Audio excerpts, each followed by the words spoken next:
क्या परमेश्वर मनुष्य को श्राप देते हैं? ये कैसे परमेश्वर हैं जो मनुष्य को श्राप देते हैं? फिर दूसरा, ठीक है, क्या परमेश्वर लोगों पर मुसीबत या आफत लाते हैं?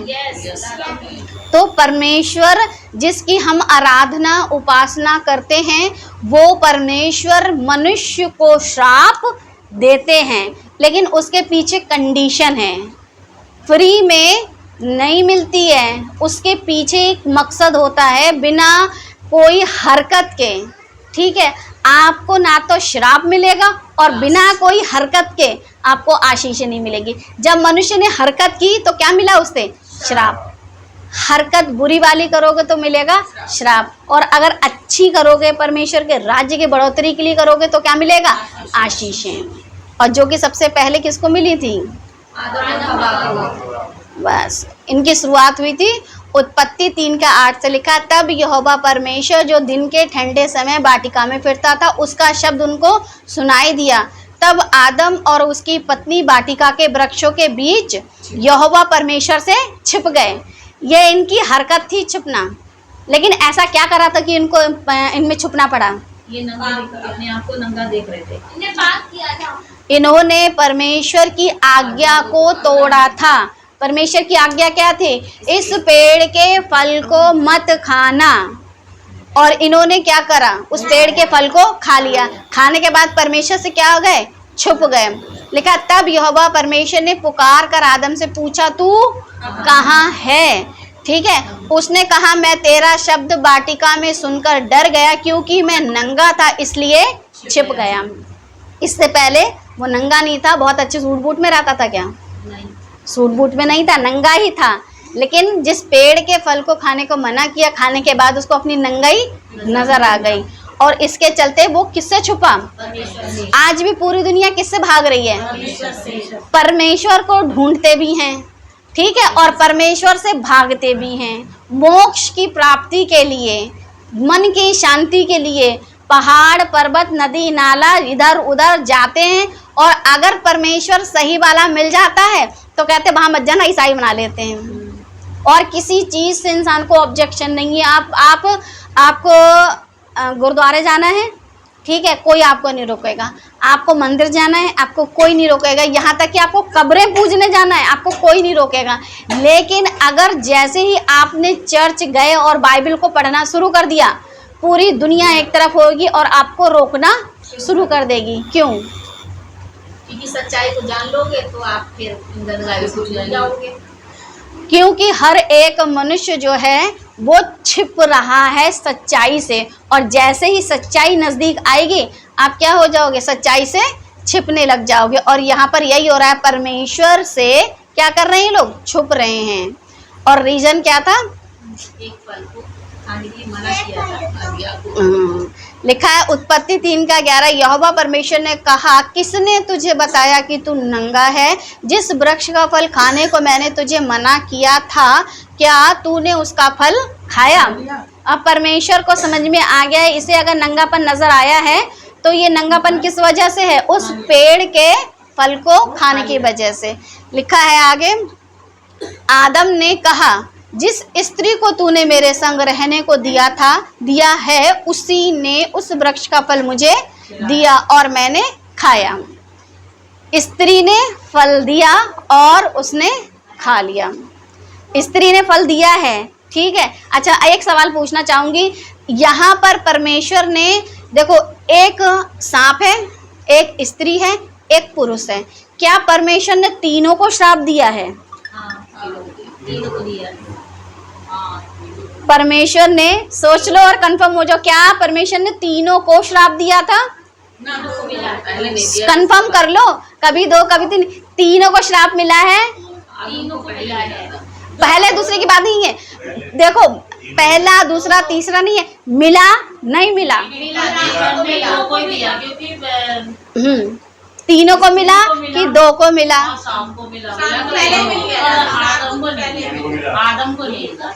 सब बोल रहे हैं तीनों को मिला है, ठीक है। अभी मैं आपको बताऊंगी किस किस को मिला। लिखा है, तब यहोवा परमेश्वर ने स्त्री से कहा, तूने यह क्या किया है? स्त्री ने कहा, सर्प ने मुझे बहका दिया, तब मैंने खाया।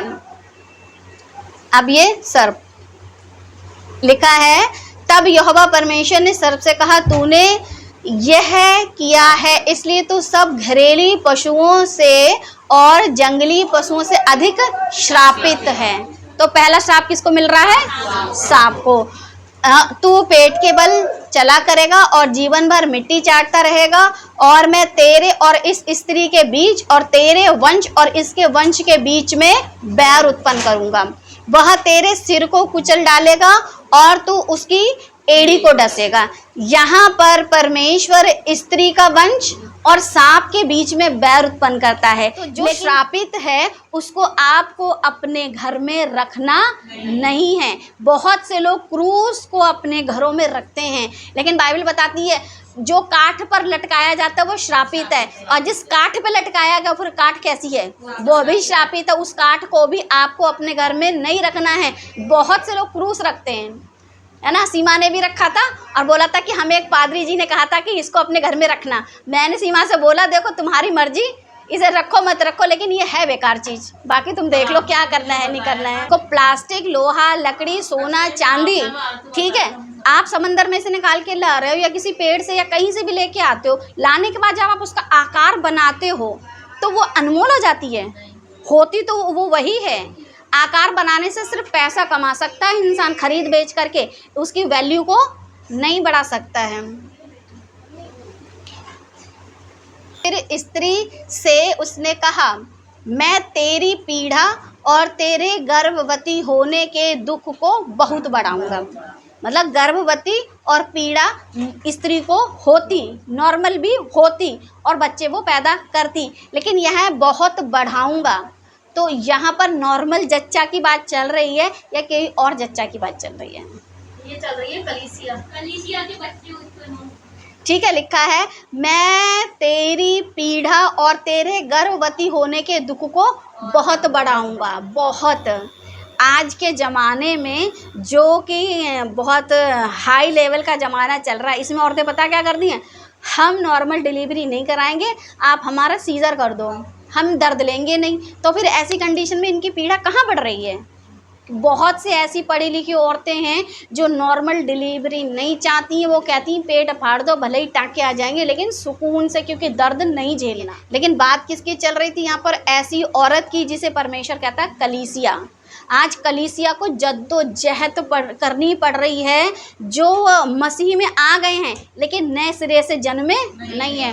उनके पास वचन लेके जाओ, वो कहते हैं हम 10 साल से ईसाई हैं, 15 साल से ईसाई हैं, हमारी 10 पीढ़ियाँ ईसाई हैं, हमारी 50 पीढ़ियाँ ईसाई हैं। और जैसे ही बाइबल का एक क्वेश्चन पूछो, ज़्यादा नहीं, सिर्फ अदन की बाटी का तक कि पहुँचाओ उन्हें, और उसी में वो पागल हो जाते, क्योंकि उन्हें कुछ भी नहीं पता। और स्पेशली आदमियों की तो यह हालत है, यूहन्ना 3:16 के अलावा और कुछ भी याद नहीं है। तो फिर क्या हो रहा है? ये दुख क्या हो रहा है? बहुत बढ़ रहा है।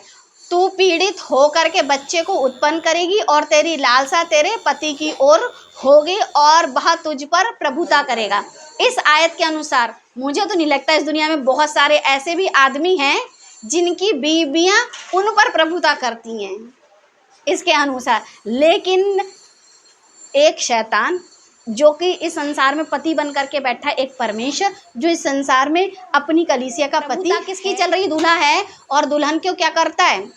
कब्जे में नहीं रखा है, बल्कि उसको आज़ाद छोड़ा हुआ है कि तुम सुधर के चलो। लेकिन एक ऐसा भी पति बन के बैठा है जो क्या करता है?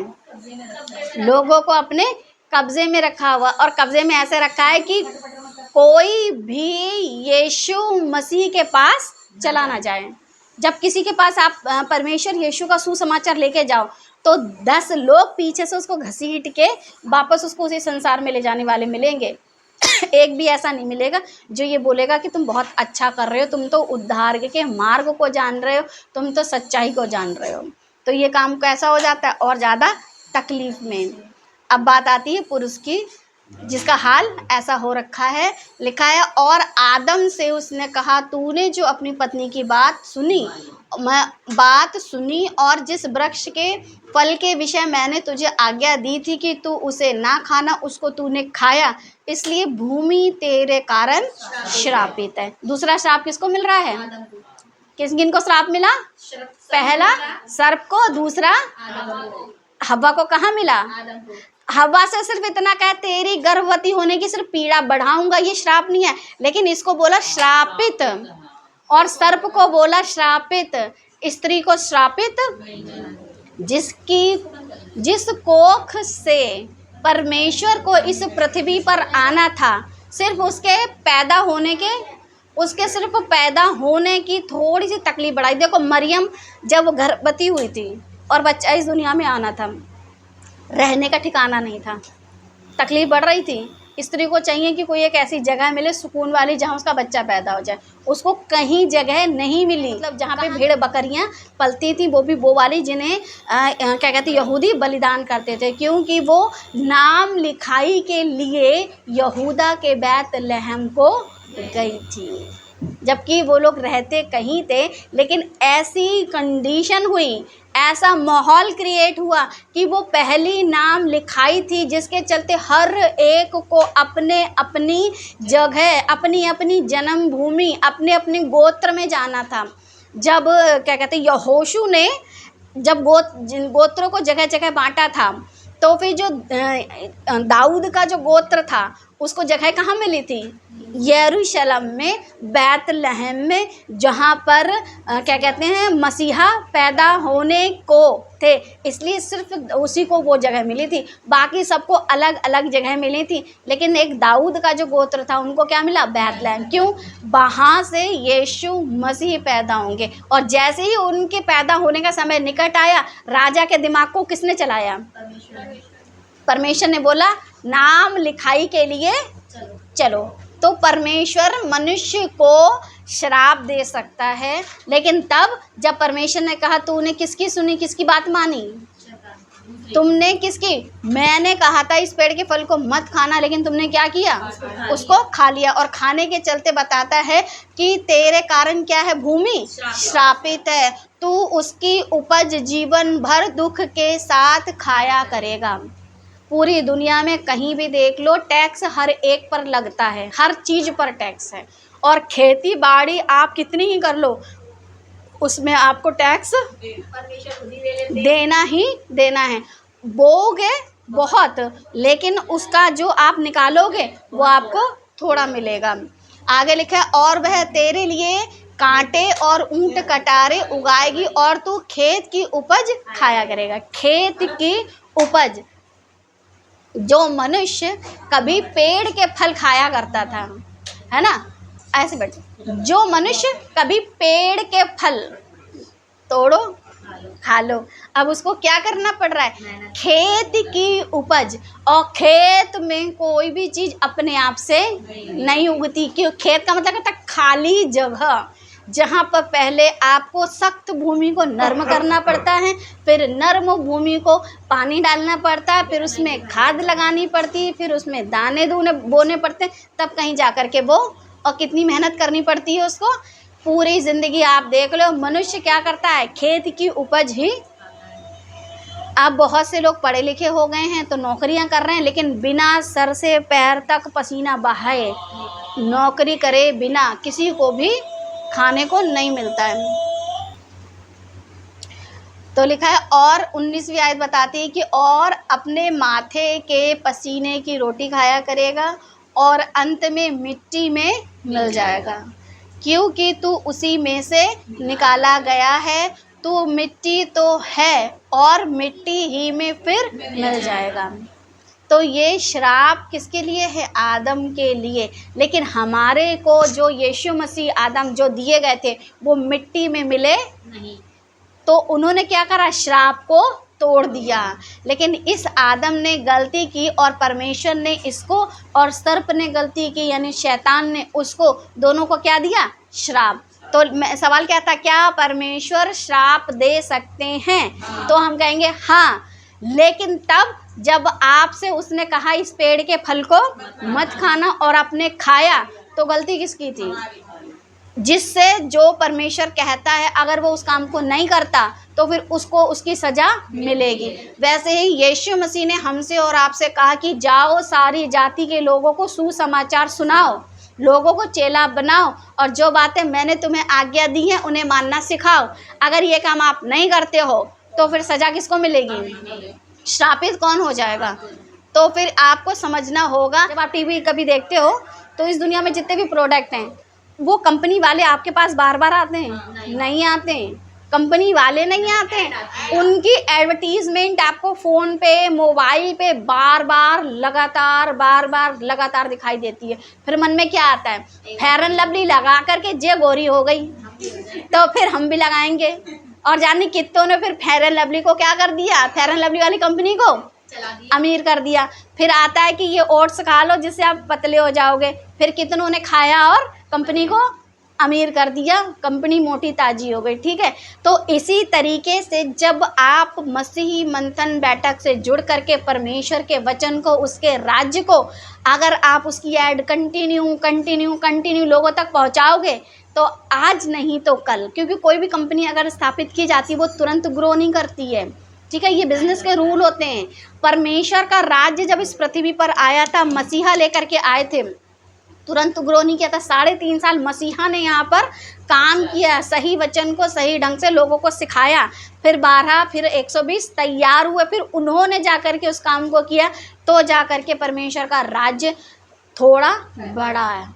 फिर गड़बड़ी भी बढ़ती है, क्योंकि आपकी कंपनी का प्रोडक्ट तो अच्छा है मगर कुछ लोग सेम प्रोडक्ट लाते हैं। आप बिस्लरी की बॉटल देखो, बिस्लरी की बॉटल के आपको 4-4, 5-5 क्वालिटी की बिस्लरी ऐसे नाम की मिलेंगी, आप कंफ्यूज हो जाओगे असली कौन सा है।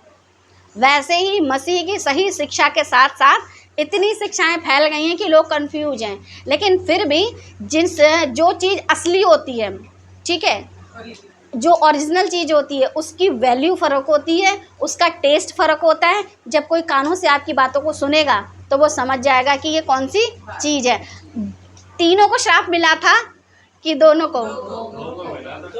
अभी तक क्या चल रहा था? ठीक है, श्राप सिर्फ सर्प को मिला है, श्राप सिर्फ आदम को मिला है। देखो, जो बहका रहा था जिसका नाम था सर्प यानी कि शैतान, उसको मिला, और जिसको आज्ञा मिली उसको मिला।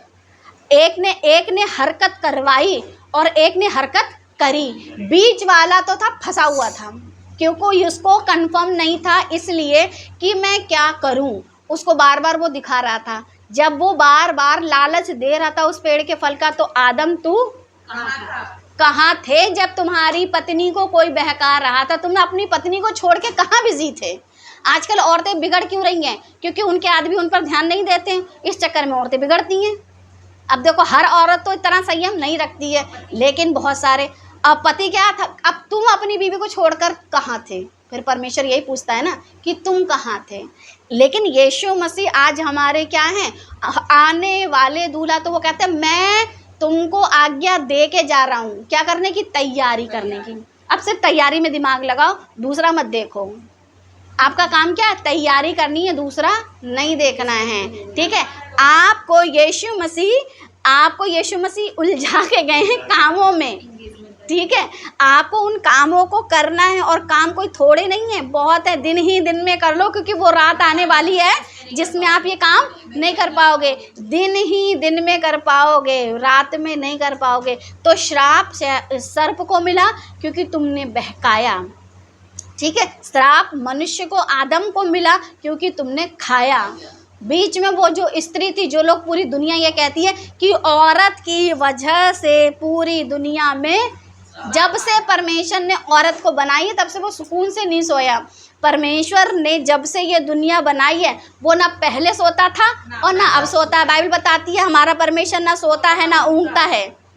परमेश्वर हमारी तरह नहीं है, और उसका श्राप भी पड़ता है और आशीषें भी पड़ती हैं। जैसे अब्राहम पर परमेश्वर की क्या पड़ी थी? आशीषें। लेकिन इसकी एक गलती थी जिसकी वजह से इसके वंश को कितने साल गुलामी में रहना पड़ा? 450 साल। उत्पत्ति 15:13। तब यहोवा ने अब्राहम से कहा, यह निश्चय जान कि तेरे वंश पराए देश में परदेशी होकर रहेंगे और उस देश के लोगों के दास हो जाएंगे और वे उनको 400 वर्ष तक दुख देंगे।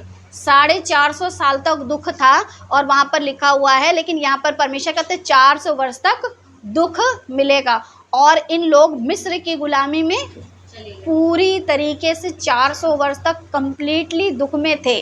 और ये दुख के पीछे का कारण क्या था? लिखा है 14वीं आयत में, फिर जिस देश के वे दास होंगे उसको मैं दंड दूंगा।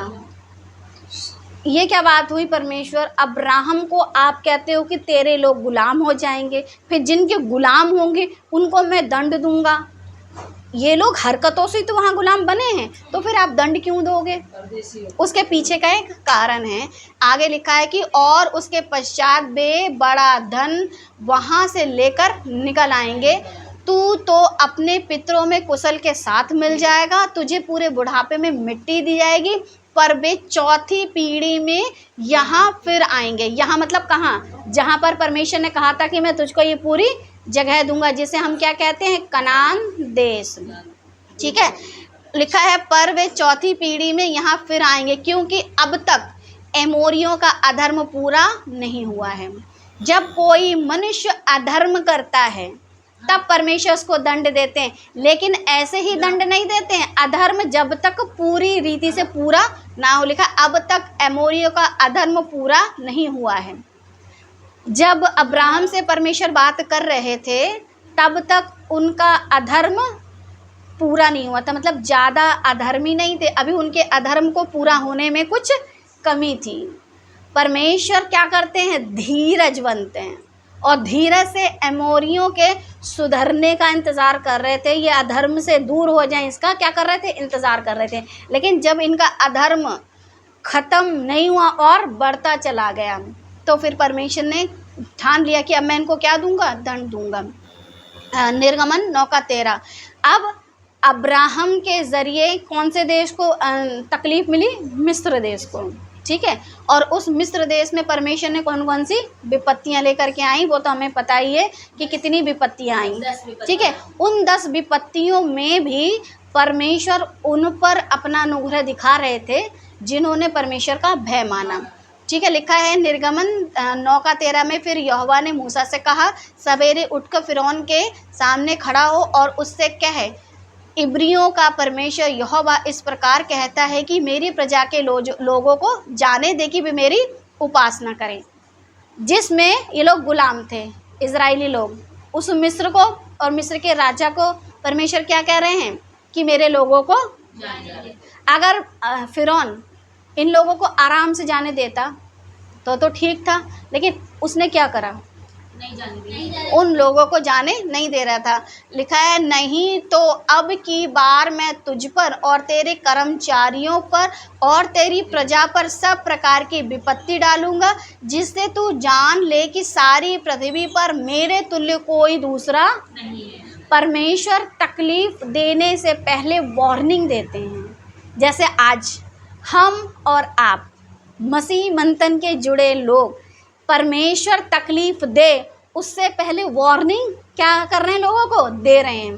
हम और आप मिलकर के लोगों को क्या कहते हैं? मन फिरा लो, स्वर्ग का राज निकट है। जैसे यूहन्ना बपतिस्मा देने वाला बोलता था, उनको तकलीफ़ देने से पहले, उनको उस गड्ढे में डालने से पहले, नरक की आग में डालने से पहले परमेश्वर ने अपने एक सेवक को भेजा जिसे कहते हैं यूहन्ना बपतिस्मा देने वाला, फिर अपने बेटे को भेजा जिसे कहते हैं मसीहा, उसके बाद अपने चेलों को भेजा, और आज तक हम सब मसीह मंथन के द्वारा भी लोगों को क्या कर रहे हैं? परमेश्वर की चेतावनी दे रहे हैं। जैसे मूसा फिरौन को चेतावनी देता था, वैसे ही हम लोग क्या कर रहे हैं? लोगों को।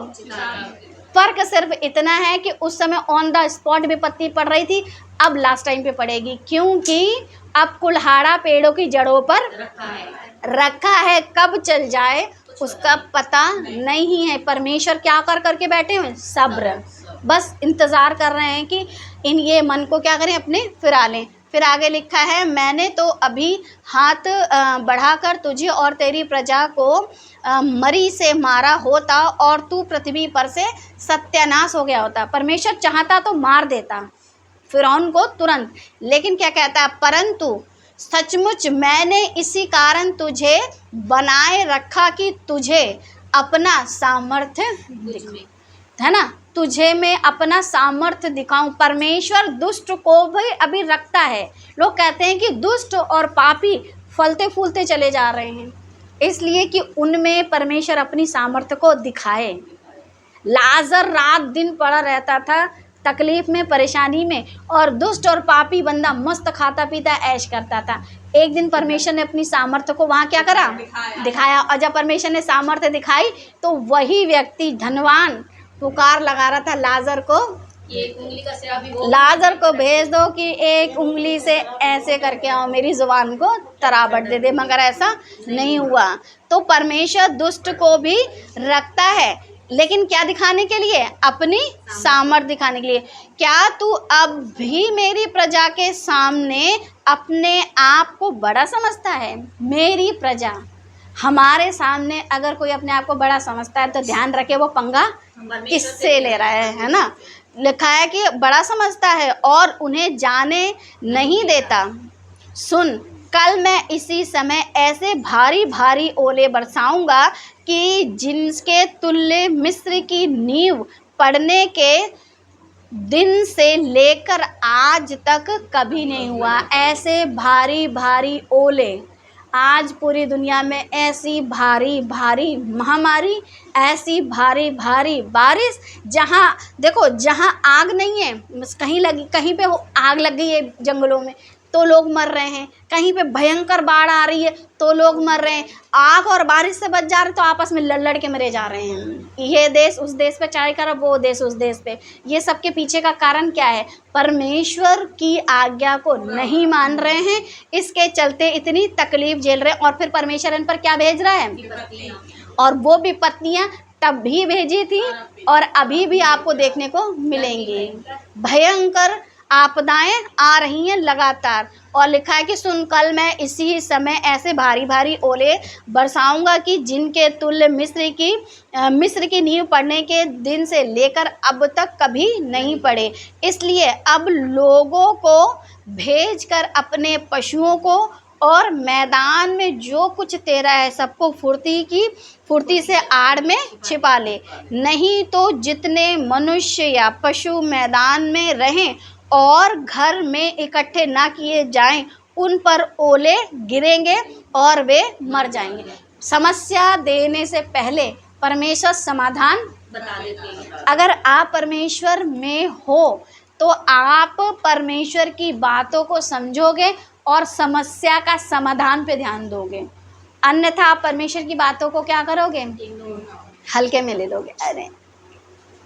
अरे ये तो पागल हैं, इन्हें तो जब देखो तो हालेलुया, इन्हें तो जब देखो तो बाइबल पढ़ लो, इन्हें जब देखो तो बस सुधर जाओ, इन्हें तो जब देखो तब ऐसा कर लो, ये इनका काम हो गया है। ऐसा कुछ होने वाला नहीं है, लेकिन ऐसा 100% होगा, क्योंकि परमेश्वर की बातें कभी टलती नहीं। आकाश टल जाएगा, पृथ्वी टल जाएगी, परमेश्वर के वचन कभी नहीं टलेगा। और जैसा परमेश्वर ने कहा, जो कुछ मैदान में है क्या कर लो? इकट्ठा कर लो, तुम्हारे जानवरों को इकट्ठा कर लो ताकि ये सब चीज़ें बच जाए। तो जब उस समय फिरौन के लिए परमेश्वर तकलीफ़ें देने जा रहा था उसकी हरकतों की, लेकिन क्या समाधान बार बार नहीं बता रहा था? तो जब उस व्यक्ति को समाधान भी दे रहा था और तकलीफ़ें क्यों दे रहा था? क्योंकि तू सुधर नहीं रहा था। आज भी मनुष्य को परमेश्वर समाधान भी दे रहे हैं और साथ साथ तकलीफ देने से पहले समाधान। कोरोना आने से पहले परमेश्वर ने धीरे धीरे अपने लोगों को समझाना शुरू करा, और जब कोरोना की भयंकर महामारी आई तो बड़े ज़ोरों शोरों पर अपने परमेश्वर के काम को, अपने लोगों को परमेश्वर ने जहाँ तहाँ से क्या करा? इकट्ठा किया। मसीह मंथन के जरिए जाने कितने लोगों को वचन को कैसे पढ़ते हैं, वचन को पढ़ के कैसे समझते हैं, ये बाइबल क्या है, इस बाइबल के कैरेक्टर कैसे हैं, इस बाइबल के जो कैरेक्टर हैं क्या वो इस पृथ्वी के थे? क्या इस पृथ्वी पर अगर पृथ्वी के नहीं होते तो राजा शाऊल के आसमान में टंगा हुआ था। इसी दुनिया में रहता था, इसी दुनिया का बासिंदा था, वो भी मेरी और आपकी तरह हड्डी मांस का इंसान था। जैसे आज जब यूहन्ना प्रकाशित वाक्य में पढ़ना, जब यूहन्ना जा करके स्वर्गदूत के पैरों पे गिर जाता है तो स्वर्गदूत क्या बोलता है, मैं भी तेरी तरह क्या हूँ, बिल्कुल जैसा तू है बिल्कुल मैं भी वैसा ही हूँ, तेरी तरह ही हूँ, क्योंकि तुझे परमेश्वर ने हाथों से बनाया है और मुझे बातों से बनाया है, बस इतना ही फ़र्क है। लेकिन जैसा तू सृष्टि वैसी मैं सृष्टि। मैं सृष्टि करता नहीं हूँ कि तू मेरे पैरों पर गिरता है। तो उस अगर कहो कि इस संसार में स्वर्गदूत नहीं होते, होते हैं रहते हैं, क्योंकि परमेश्वर ने वचन में कहा है। अब कोई बोले कि दुष्ट आत्मा नहीं होती है, कुछ कहते हैं कि दुष्ट आत्मा नहीं होती, हम कहते होती है, यीशु ने निकाली थी दुष्ट आत्मा। कुछ कहते हैं भूत नहीं होते, हम कहते होते हैं, बस वो शैतान अपने तरीके के अपने रंग को, चेहरे को, अपने डिजाइन को, हरकतों को बदलता है। भूत, पिशाच और जितने भी तरीके के, हाँ लेकिन अगर क्या नहीं होता है, परियां नहीं होती हैं, परी नहीं होती, क्योंकि परमेश्वर ने परी नहीं बनाई थी, परमेश्वर ने स्वर्गदूत बनाए हैं। जिन जिन्नात नहीं होते हैं। परमेश्वर ने लूसीफर को यानी कि एक स्वर्गदूत को बनाया था, वो बिगड़ गया, ये उसकी मनगढ़ंत कथा कहानी है। जो परमेश्वर ने बनाया उसने जस्ट उसके अपोजिट बातों को डाल दिया। उसी प्रकार ये फिरौन था जिसके मन को वो शैतान क्या करे हुए था कि अरे मैं ही राजा, दुनिया में सबसे ज़्यादा पैसे वाला मैं ही राजा। परमेश्वर ने उसमें अपनी सामर्थ्य क्या करा, दिखाया। और फिर एक दिन ऐसा हुआ। लेकिन लिखा है निर्गमन 9:20 में लिखा, इसलिए फिरौन के कर्मचारियों में से जो लोग यहोवा के वचन का भय मानते, ठीक है, परमेश्वर यहोवा के वचन का जो भय मानते थे, उन्होंने तो अपने अपने सेवकों और पशुओं को घर में हाँक लिया, घर के अंदर उन्होंने अपने जानवरों को पहुंचा दिया।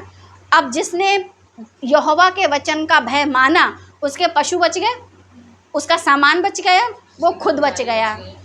तो सोचो फिरौन के समय में भी उसकी अधीनता में रहने वाले लोग भी किसका भय मान रहे हैं, यहोवा के वचन, परमेश्वर के वचन का भय। आज मैं और आप अगर शैतान के देश में रह करके, उसके संसार में रह करके, क्या हम परमेश्वर का भय नहीं मान सकते? खुद का जीवन भी बचा सकते हैं, हमारे आसपास के लोगों का भी और अपने सामान का भी, जो भी हमारा अपना है। क्योंकि मनुष्य परमेश्वर के लिए, परमेश्वर ने क्या कहा, तुम परमेश्वर के क्या हो, हम क्या हैं, धन मिट्टी के पात्रों में रखा है। तो हम खुद का भी जीवन सुरक्षित रखेंगे परमेश्वर की उस महामारी से, और अपने के साथ साथ बहुतों के जीवन को भी ऐसी जगह पहुंचा देंगे जहां ये ओले, ये बीमारी, ये आफत, ये मुसीबत, ये तंगहाली नहीं पहुंचेगी। लेकिन जिन्होंने उसका भय नहीं माना, खुद भी तकलीफ में और उनके जानवर भी तकलीफ में। लिखा हुआ है निर्गमन 9:21 पर, जिन्होंने यहोवा के वचन पर मन ना लगाया।